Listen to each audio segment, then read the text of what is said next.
За та бүхний өнөөдрийн амар амгалан айлтгий. За өнөөдөр бас хэвлэл мэдээллийнхэнтэй уулзаж зарим зүйлийн тодруулга одоо хийх юм шаардлага гарсан юм аа. Тийм учраас та бүхэнтэй уулзаж зарим асуудлаар би тайлбар хийх гэж байгаа. За би нэг 3 зүйл ярих гэж ингэж төлөвлөсөн. Тэр нь энэ манай ардчилсан намын дотор намын даргын сунгаа ерөнхийлөгчийн сунгаа ирнэ ямар хөө юм болсон тухай би эргэж нэг хэлэх шаардлагатай байна гэж бодлоо. Хоёр дахь нь бол манай ардчилсан нам маань ирнэ ямар хөө нам байж байгаа одоо өнөөдөр юу болчиход байгаа юм болов гэдэг дээр би хэлье гэж бодлоо. За гуравт нь бол бид нар ер нь цаашид одоо яах ёстой юм бэ? Хэлж байгаа юм. Цаашид ер нь бид нэр яах ёстой юм бэ? Юу хийх нь зүйтэй вэ гэж гэдэг асуудлаар би санал хэлье. За төгсгөлд нь бол гүтгэлтэй холбоотой нэг 2-3 зүйл хэлнэ. За нэгдүгээр зүйл бол та нар мэдж байгаа энэ манай 16 оны сонгуульд ардчилсан нам маань нэг 9 суудалтай болоод тэрний дараа ардчилсан намын даргыг сонгох сунгаа гэдэг юм одоо гишүүдээсээ одоо сонгоё гэсэн ийм санаа гаргаад гишүүдээсээ сонгохоор намын даргын сунгаа явуулсан. За тэр сунгаанд би бас намын даргад нэр дэвшиж өрсөлдсөн. Ер нь бол анх 2016 онд элбэг доржийг энэ манан мафийн толгойлогч гэж зарласнаас хойш бол ер нь амар заяа үзээгүй дээ. Тэгэхдээ ямар юмд одоо санаагаар унаад байх вэ? Санаагаар зовх унах юм байхгүй. Шудраг хүний бас хязээ нэгэн цагт ялнаа гэд одоо тэгвэл ер нь намын даргад үзэж намаа бас нэг цаашаага зөв чиг голдролоор явахд нэмэр болоо гэж өсөлдсөн. Тэгээд та нар одоо бол баг мартсан байх. Намын даргад 5 хүн өсөлдсөн.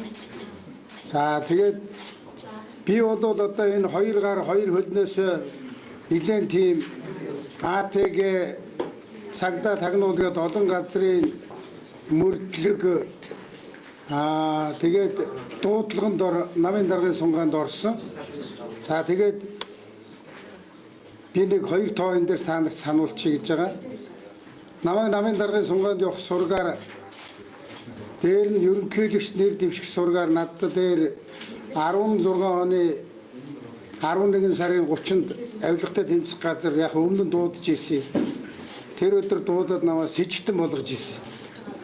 Би тэгээд за сэжигтэн хүн одоо намын даргад нэр дэвшээд явлаа гэд PR-ыг тэгж хийх юм байна дэ гэсэн тэгж л хийсэн. Нөгөө талаас 1 сарын 26-нд 17 оны 1 сарын 29-ний өдөр намын даргын сунгааны санал хураалт болох гэж ирсэн чинь 3 өдрийн өмнө бас намайг авилгатай тэмцэх газар дээр дуудаад за таны яллагдагч болгохлоо шүү гэж ингэж хэлсэн. Тэр нь бол 3 хоногийн дараа хэрвээ ардчилсан намынхын алтан үегээ дарга болгодгийн бол шорон гиндангаар айлгана гэсэн ийм л одоо элбэг дорж Мягомбын хот нарын босгосон нөгөө хонглын ажиллагаа байсан юм аа. Би одоо нэг дөнгөсөн ч гэсэн хэлье гэж бодож байна. Яагаад энийг хэлье гэж бодож байгаа гэхээр манай намын даргын сунгаанд бол тэр үеийн ардын намын дарга Мягомбын хот за тэр үеийн ерөнхийлөгч элбэг дорж нар хууль хяналтынхаа байгууллага шудраг улсын хонглоо ашиглаж оролцсон. Нөгөө талд нь юу болсныг би бас хэлье гэж бодож байна. Нөгөө талд нь бол Эрднийг намын дарга болгохын тулд Эрдэнэ бол өөрөө энэ алтан үе гэдэг намын байр зарж идсэн гэдэг юмыг тэр 16 17 оны үед гаргаж ирсэн юм л да. Би тэгээд нэг намын дотор сунгаа явж байгаа юм чинь тэр тухайн нэг юм яриад яах вэ гэж бодсон. Гэтэл өнөөдөр улс орон даяарын ардчилсан намын дарга гэдэг нөхөр улс орон даяар намын байр зарж идсэн мэтэр зарлсан учраас би энэ намын гишүүдээс хөлцөл өчөөд энэ асуудлыг олон нийтэд ил болгоё гэж ингэ шийдсэн би тэнийг үргэлжлүүлж ярина. Хоёрдугаарт нь бол ардчилсан намын мянган гишүүдтэй би бас дахин баярлалаа гэж хэлэх гэсэн. Хэдийгээр 2-3 жил өнгөрсөн ч гэсэн намын даргын сунгаад намайг бол маш сайн дэмжсэн. 6-7 мянган сандын зөрөөтэй хөдөөнөөс ирснийг манай Эрдэнэ элбэгдөрж Миягомын их болд нар нийлж байгаад Баянгол Баян зүрх дүүрэг зарим нэг дүүрэг дээр зүгээр л санал өөдсөн. Би ганцхан доо хэлье гэж бодож чинь нэг дүүрэг дээр Алтан аяг дээр 300 санал бичиж байгаа юм. Эрдэнэ дээр 3000 гаруй санал бичиж байгаа. Би тэр үед ерөөсө дуураагүй яах юм бэ? Намын байр ямар идсэн юм биш. Энэ зэргийн гүтгэлэг байна л үзгээ хайж ийсэн. Сонгол өөрчлөн за одоо харчсан дотор луур муур боллоо гарах гэхээр улс орон дээр луур болж исэн цаг байхгүй. Тэгээд би за хаяа төр орхигээд орхисон. Дахиад би энэ Миягомын холдыг яагаад хилээд элбэгдурж яагаад хилээд гэвэл би ийм одоо том юмны эсрэг үзэлцэжсэн цаг л да. Та нар мартаагүй байх. Ардчилсан намын дараагаар одоо Эрдэнэ сонгогдлоо гэж тэгсэн чинь уг нь бол ардчилсан намын хурлуулж батламжлах ёстой байтал хурлаар орохоос өмнө Миягомын холд хадаг ямар юм бэлээ мөнгө аяхта сүүрээ давхиж ирсэн. Мартаж болохгүй. Энэ бид нар өнгөрсөн 2-3 жил 20-30 жилийн мартах тусам энэ өөрчлөлт болвол дэнддэг юм байна. Хоёр дахь нь би ерөнхийлөгчийн сунгаа бас яаж болсныг бас хэлэх хэрэгтэй. Ерөнхийлөгчийн сунгаа гэдэг нь бол Эрдэнэ маань ингэж нэг намын дарга болж авсны дараагаар болсон. Би хэдийгээр авилгатай тэмцэх газар элбэгдөрж Миягомын холд нар намайг дарамтлж исэн ч гэсэн би тэгвэл ерөнхийлөгч л үзэн. Та нар шиг хулгайч өөрсдөөс ер нь Монголын төрийг цэвэрлэнэ. Би тийм хатуу бодолтой байсан одоо ч байгаа шүү дээ. Тэгээ үзэлцсэн. Намайг ерөнхийлөгчийн сунгаан дээр унгаах бүх аргыг элбэгдөрж зохион байгуулсан. Хэнийг хаана нэмж өрсөлдөөд Алтан аягийн саналыг хаана хуваахаа үүдээ маш сайн тооцоолж хийсэн. Дээр нь бас дахиад луур хийсэн. Ямар луур хийсэн? Эрдэнэ намын дарга болчоод намын доторх сунгаа ерөнхийлөгчийн нэр дэвшгийн сунгаа шудраг явах юм байх гэж бодсон чинь санд хураалтын урд өдөр амар жаргалыг дэмжин шүү гэдэг ийм командыг манай намын гишүүд одоо энийг манай намын мянган гишүүд мэдж байгаа. Хэн гэдэг хүнийг энд хэдээс дэмжих юм бэ гэдгийг Эрдэнэ хэлж өгч ирсэн. Харин азар дундуур нь Баттулга гарч ирээд ингээ Баттулга ерөнхийлөгч нэр дэвшиж тэр Монгол улсын ерөнхийлөгч болсон. Баттулга Монгол улсын ерөнхийлөгч болсны дараах нь би ерөнхийлөгчийн зөвлөхөөр ажиллаж ирсэн. Тэгээд би 17 оны зунаас хойш би намын ажилд оролцоогүй. Яагаад оролцоогүй гэхээр Монгол улсын ерөнхийлөгчийн зөвлөх болчоод нэг намын ажил руу орж янз бүрийн яриад яах вэ? Бодидо гэд ингээд дуугүй явсан. Амар жаргалыг яагаад дэмжүүлсэн? Амар жаргалыг яагаад дэмжүүлсэн гэж. Тэгэхээр амар жаргалыг дэмжүүлсэн гол шалтгаан бол одоо бүгдээрээ мэддэг болсон шүү дээ. Энэ элбэгдөрж Миягомын холд гэдэг хүмүүс үе залгамжлан Монголын төрийн баг хаан тус болгоё. Элбэгдөрж би 8 жил барь үлдсэн 8 жилийн Миягомын холд чи барина. Эхний 4 жил сонголтод дахиад сонголтод ингээд 2025 он хүртэл Монголын төрийг барих ийм бэлтгэлээ хангацсан байсан улсууд. Их архуу байсан улсууд хэнийг ч хийсэн бөөс хуурс мэт харж нас гიშгэн гэж ингэж бодож аархаж ирсэн үе. Хүнд хэцүү цаг үе байсан ч миний хувьд бууж өгөөгүй. Тэгээд амар жаргалыг гаргахчвал арай хямдхан хоол байх юм байна. Алтан ууй гарах юм бол наадахчин бол ер нь шийдсэн амтэн алдалцч мэднэ. Ийм агуулгаар ийм манан гэдэг байгаа нөхдүүд бол ардчилсан нам руу аль хэдийн гар хөлөө шургуулад аль хэдийн өөрийн хүнээ тавиад аль хэдийн луур муур бол бас ардчилсан нам руу ороод ирсэн юм цаг үе байсан. Би бол их төвчээрдэлтэй. Яг одоо ерөнхийлөгчийн зөвлөгөө явуулж байгаа юм чинь энэ асуудлаар бол надад олон хүн хандж ирсэн. Намаа шинжтэй чи Алтан аяга чи юу хийгээд байгаа Баттулгын хажууд очиод баг одоо толгой хоргочлоо чи ер нь яасан амтыг зөндөө олон хүн намайг шүүмжиж, зарим нь загнаж, зарим нь санал хэлж, зарим нь гуйж байсан. Би бол 2 жил би ерний ажилч оролцохгүй энэ ерөнхийлөгчийн зөвлөх ажлыг хийгээд ингээд оролцоогүй юм. Тэгээ ардчилсан нам юу болчиход байгаа нь? Нэгдүгээр ямар байсныг ярив. Ардчилсан нам бол өмнө нь бол ардчилсан нам биш л дээ, ардын нам ч гэсэн. Ерний нам гэдэг чинь бол улс төрийн бодлого ярьдаг, улс орны хөгжил ярьдаг, хүн ардынхаа ахуй амьдралыг яаж дээшлүүлэх гэдэг ярьдаг ийм институт байсан. Ийм институт урд нь бол байсан байсаар ирсэн. Жишээ нь би намын дараа 6 жил хийж явах хугацаанд бид нар бол өдөөд болоод улс орон дээр хэлэлцүүлэг хийж ирсэн. Манай хэллийнхэн бараг ихэнх нь явж ирсэн. Монгол хүн 2012-аас 20 оны хооронд буюу бүхэл бүтэн 8 жилийн хугацаанд Монгол улсыг яаж хөгжүүлэх вэ? Яаж энэ хүн ардынхаа ахуй амьдралыг дээшлүүлэх вэ? Яаж байрныхын зээлийг хямдруулж болох юм? Яаж нүүрсийн нүнийг хямдруулж болох юм? Гэхдээ яавал энэ хөдөө орон нутгийг Улаанбаатар хоттой замаар холбож болох юм? Яавал хөдөө орон нутгаас шилжих Улаанбаатар хотын шилжилт, эрх шилжилтийг багасгаж болох юм? Улаанбаатарын утаа гэдэг бол бас энэтэй холбоотой. Түмэн асуудлыг бид нар ярьсан, хэлцэж байсан, ард түмнэрээ хэлэлцүүлж байсан. Нам бол ингэж ажиллах хэрэгтэй. Ингэж ажилласны хүчинд бид нар 2012 онд бол олонх болж чадаагүй ч гэсэн олуулаа болсон. Та бүгд мэдж байгаа. Их хурд 34 судалтай. Ингээд Монгол хүн Монголдо яавал сайхан амьдрах вэ гэдэг энэ бодлогыг ард түмнэр хэлэлцүүлээ гаргаж тавиад хэрэгжүүлж гисэн. 12 оноос. Өнөөдөр хэдэн 2019 он, 2020 он гэхэд монголчууд стадиум дотор зодтолж байгаа залуучууд нь солонгос явж ажилладаг биш. Монголчууд өр зээлэндээ баригдсан улс орн болох биш. Яавал Монголдо сайхан амьдарч болох уу гэдэг энэ бодлогыг бол гаргаж тавиад хэрэгжүүлж гисэн. Харамсалтай 14 онд маш замлтайгаар манай засгийн газрыг огцруулж ирсэн. Маш хорсолтойгоор манай засгийн газрыг огцруулж ирсэн.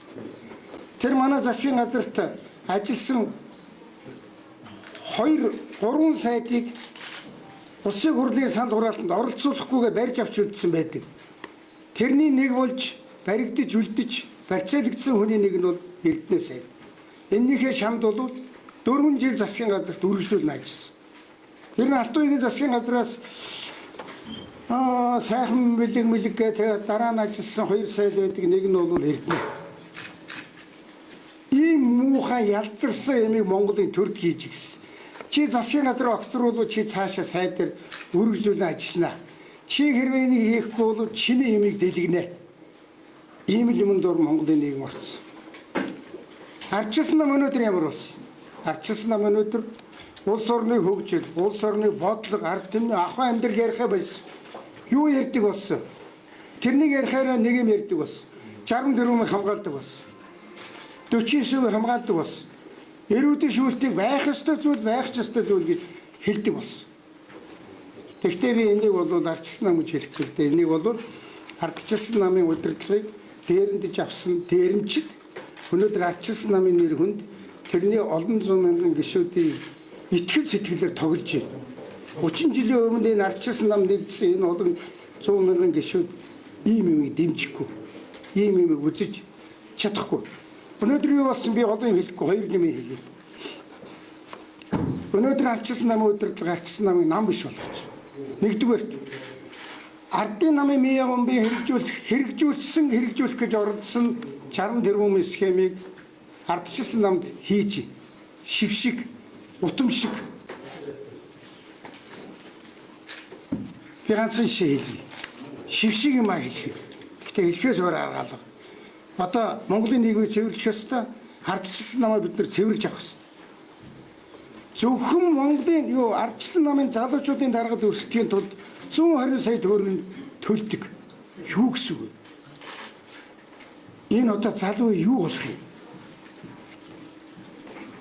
Бүх юмыг мөнгөөр хэмждэг.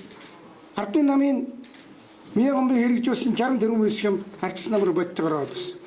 Аймаг дүүргийн намын даргад өрсөлдөхийн тулд 15 сая төгрөг 20 сая. Гишүүдийнхээ дунд сургалт явуулахын тулд 60 сая төгрөг босгохдоо тэр УБК-гийн гишүүн, намын хорооны гишүүн, жирийн гишүүдээс авна. Ёо, ийм нам байхгүй шүү дээ. Ийм нам Монголд байхгүй, дэлхий дээр байхгүй шүү. Энэ бол нам биш бол энэ бол мөнгөний сүлжээ болсон. Энэ бол нөгөө манай эрдэнэгийн хийдэг нийгмийн даатгалын сүлжээ болсон. Халамжийн байгууллагын сүлжээ болсон. Ингэж ажиллахгүй. Хоёр дахь нь хасдаг хөөдөг болсон. Батцаандан болд гэдэг хоёр гишүүн би зөв байр суурь баримталсан гэж бодож байгаа. 60 тэрбумын асуудлаар Монголын нийгэмд болчиход байгаа шудраг усын асуудлаар хулгайч дээрэмчдийн зангаагаар хөдөлдөг болсон Монголын нийгэм өөрчлөлт гэдэг дээр бол би зөв зүйтэй байр суурь барьсан гэж бодсон. Гэтэл эрдэнэгийн байр сууриас зөрсөн учраас намаас хөөж, намаас хасж байгаа. За, Батцаандан болд хоёр чи яах одоо их хурлын гишүүн намаас хөөгч. Намаас хөөгдөд бүлэггүй болсон. Хинд ашигтай юм бэ? Энэ манан, энэ элбэг дурж Миягомбын голд эрдэнэ гуравтал ашигтай. Ардчилсан намын мянган гишүүдэд Монгол улсын цаашлын хөгжилд ардчилсан нам улсыг бүлэггүй болох нь ямар ч ашиггүй. Дахиад нөгөө сөрөг хүчний албан ёсны дуу хоолой алга болж байгаа. Тэрнийг зориуд бас алга болгож байгаа юм. Тэр байтугай жирийн гишүүд хасдаг болсон шүү дээ.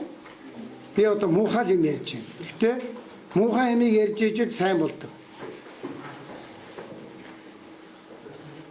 Тэр ерөнхийлөгчийн сунгаан дээр бидний нэр дэвшээд өсөжсэн Алтуугийн нэр дэвшиж болох хүмүүс бүх хүмүүсийг хассан. Хамгийн онготой намайг Сунгийн хайрхан дүр дээр санал өгөх гээд очив. Намайг санал хүмүүсийн нэрсэн их састаас хасцсан байсан. Би тэгээд за яах вэ? Хайжсэн. Одоо хамгийн сүүлд нь сая их ортоос болж манай нам шинчлэгдэж байна, хөгжиж байна, дэвжиж байна, өөрчлөгдөж байна. Үхсэн хилэнцгийнх нь. Нэг сүмэн дээр 3 гишүүн санал өгдөг болсон. Яасан? Нөгөө татвар матвар өгдөг. Эсвэл надад таардаггүй гэдгээр нь хасаа хийсээр байгаад бодтой шүү. Нэг сүмэн дээр 3 хүн санал өгч. 3 хүн өгсөн саналыг бүтлэн төлж байгаа. Йоо яана. Юу ус орон морон бэ? Цаашид яах юм? Одоо нэг юм бодлоо. Ерөнхийлөгч ерөнхий сайд их хурлын дарга их хурлын дарга нарт энэ элбэг дурж Миягомбын хот нарт хариуцлага тооцооч. Яачаад байгаа юм бэ? Та нар энэ ардчилсан намд бүх хог новшоо овоолж хайчаад ардчилсан намыг энэ бас дараачийн юмн дээр золиос болгохоор тохиролцоод байгаа юм уу? Яагаад энэ шудраг ёсыг Монголд ялж болдгоо юм бэ? Ямар их хугацаа юу хийснийг нь бүгдийг гаргаад тавилаа шүү дээ бүх хүмүүс. Тайрус хүлээдгүй. Ардын намд үүрээ эвдүүлэнгүүтээ ардчилсан намд үүрээ засах гээд эрдэнэгээ дарга тавиад эрдэнэгээ барьцад авчиад Монголын төрөө тоглож байна. Энэ ардчилсан намар тоглож байгаа юм биш байхгүй Монголын төрөө тоглож байна. Тэгэхээр би одоо ерөнхийлөгч ерөнхий сайд их хурлын даргыг элбэг дорж Миягомбын хот хариуцлага тооцоо. Тэгээгүй цагт Монгол шудраг ёс тогтохгүй. Маш муухай хогийн хулгааны олон хүний амьдралаар тоглосон, Монгол улсын төрөө тоглосон, Монгол улсын хөгжлийг, монголчуудын амьдралыг 10-20 жилээр хойш нь татсан ийм хулгай дээрэм хийсэн улсуудаа эднэртээ хариуцлага тооцооч. Хоёр дахь нь би ардчилсан намынхаа гишүүдэд хандж байгаа. Би энэ хаяг өгч. Энэ хаягаар нэгдэж нийлэх хүн байвал нэгдэж нийлье. Яшгил байна штэ. Юу эрдэнэ вэ? Бид нар ийм юм нэг эрдэнэ байтугай Монголын нийгмийг 90 онд яаж өөрчилж чадсан бэ? Манай ардчилсан намынхаа манай ардчлалыг дэмжсэн монголчуудаа өөрчлөлт нэгдий нийлээ энэ ардчилсан нам нэгдлээ гэдгээр та нар одоо санаа оноогоо бич. Би ялангуяа нэг юм хэлэх гэж байна. Зөвхөн аймаг дүүрэг гэхгүй шүү. Сум хороондоо нэгдлээ бий болгоч. Тэгээ холбогдъё. Хэдүүлээ өөрчлөлтийг хийе. Хулгайч дээрэмчдээр өдөрдүүлж хулгайч дээрэмчдийн зохиол зангаагаар хөдөлдөг тэр цаг хоцорсон. Энэ элбэгдөрж мияган бие хөдөлж би нэг юм хэлчихмээр байна. Төрөө тонож улсаа зардаг хулгайч нараа. Та нарт ардчилсан нам дэндүү томдын шүү. Ардчилсан нам гэдэг чинь ардчилсан хувьсгалыг манлайлж Монголын нийгмийг сэрээсэн нам. Одоо шудраг насыг тогтоох энэ түүчийг эхлүүлэх ёстой нам байхгүй. Та хоёр энэ нам руу битгий хуран хүмсээ дүрээд. Хоёрдугаарт нь би Эрдэнэний үг хэлье. Эрдэнэ би чамайг дэндүү сайн мэдэн дээ. Ард түмж мэддэг болчих. Эрдэнэг ямар гэмт хэрэгээр нь хэн барьцаалчихад юу хийгээд байгааг нь ард түмэн бүгдээрээ харчихсан, ойлгочихсон. Эрдэнэ чи гэмт хүлгэллийн гар хөл болж тэдний дохио зангаагаар юм хийдгээ болоо. Хүн бүтгэдгээ болоо. Чам шиг хүнд бол ардчилсан намын дарга байх тийм их алгаа чамайг зайлуулнаа. Энийг бол хатуу хэлье. За ингэ боллоо. Тэгтээ та нарт би нэг юм 4 жихэг цаас тараасан байна. 4 жихэг цаас тараахаас өмнө би нэг үг хэлье. 4 цаасны нэгдүгээр цаасын барьдаа. Та нарт байна уу? Хайчин цаас. Байна уу? Цаас өгч шүү дээ. Нэг 4 жихэг цаас бас хэлэх ёстой. Нэг хүнд 4 жихэг очих ёстой мөн. За яг та нар авч. Нэгдүгээр цаас нь бол ийм учиртай. Би хоёр асуудлаар бас нэг жижигхэн юм дээр бэлдсэн. Нэгдүгээрт намын байр. Би ардчилсан намын даргаыг 6 жил хийж 5 удаагийн ял хамтран байгуулсан хүн байна. Надад тэр намын байр маяр идэх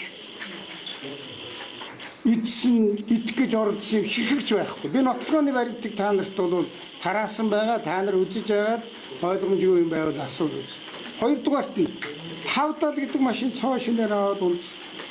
Тийм бас байхгүй. Би 2008 оноос 2014 оны хооронд ардчилсан намын дарга Монгол Улсын тэргуун шадар сайд ерөнхий сайдыг хийсэн. Тэр хооронд би дандаа засгийн өнөөлж ирсэн. Надад ядарсан ардчилсан намаараа 5 дал машин авах юм шаардлага байна. Энэ бол бас гүтгэдэг. Ийм гүтгэлийг хэзээ хэн яаж хийдгийч би нэг зүйлийг сануулъя. 2014 онд Алтан уян огцорч явах үед алтан хоёг шиг муухай, алтан хоёг шиг одоо адгийн амтан байгаад. Энийг яаж хийсэн? Энийг дахиад мөнгө хаяад элбэгдөрж мияган бие хот нарын хийсэн ажил. Тэр үед хүн цэцэн байсан ч би бууж өгөөгүй шүү. Би дахин хэлэх гэж байна. 2004 оны 4 онд Алтуугийг яагаад могшуулах хэрэгтэй байсан? Оюу толгой Эрдэнэт 5 толгой бүх юм дээр нь ганцхан гацаа байсан. Тэр нь аав үсэг байсан байхгүй. Тэгээ мо энэ мо аав үсгийг устгах. Яаж хэвлэл мэдээлэл шорон гяндан хайваарийнх нь яаж алж болдгийг алсан уу? Алсан. Тэгтээ үгсэн үү? Үхээгүй. Тэгж бодсон надад ч алсан, үхсэн. Байгалийн баялагийг ард түмэндээ нэг аятайхан шиг зөв хуваарлж болдгоо мө гэж хэлж тэрний төлөө тэмцснээрээ би ингэж муутан болсон. Муу нэртэй болсон. Өнөөдөр дахиад намайг ерөнхийлөгчийн зөвлөхийн ажлыг өгөөд энэ нам болохгүй байна гэж хэлэнгүүт амар цочоод тэгснэ аль дэвэн намын даргын сонгоны үеийн асуудлуудыг гаргаж ирээд хамгийн гол нь олон нийт цацсан шүү. Эрдэнэ бол наа чи дөрвөн материал байгаа. Эхнийх нь бол ардчилсан намын байрны суурийг зарах асуудлыг шийдсэн гүйцэх зөвлөлийн тогтоол байгаа. Би 3 дараалал хэлээд байна. Хоёр дахь нь бол Алтан уягийн нэртэй 2 тушаал байгаа. Нэг нь бол энэ ажлыг зохион байгуулах 5 хүнийг түнтэй ажлын хэсэг байгуулсугаа, оюун дараа даргын тавьсугаа, Батхүү, Байгаль, Эрдэнэ гэдэг манай хөөлч юм намын. Тэд нар 3 дахь нь бол энэ бүх ажлыг зохион байгуулахыг бол ерөнхий нарийн бичгийн дарга оюун дээр даалгасгах гэсэн 3 цаас өгсөн байна. Энээс цааших асуудлыг та бүхэн энэ хүмүүсээс тодруулах хэрэгтэй. Надад тэрнээс ийм ширхэгч идэж уусан зүйл байхгүй. Хоёр дахь нь бол энэ асуудлыг сая Эрдэнэ олон нийтэд цацсангууд би за одоо юм бас хэрээс хэтэрлээ гэж цагдаад өгсөн. Цагдаа дээр бол үтгсэн хэрэгтээ шалгагдаж байгаа. Очоод жаахан хоншортойхон шиг тэр мэдүүлэг сэтүүлгээ өгөөд энэ олон түмний өмнө хүн бүтгэдэг явдлыг би тасан зогсоо гэж бодож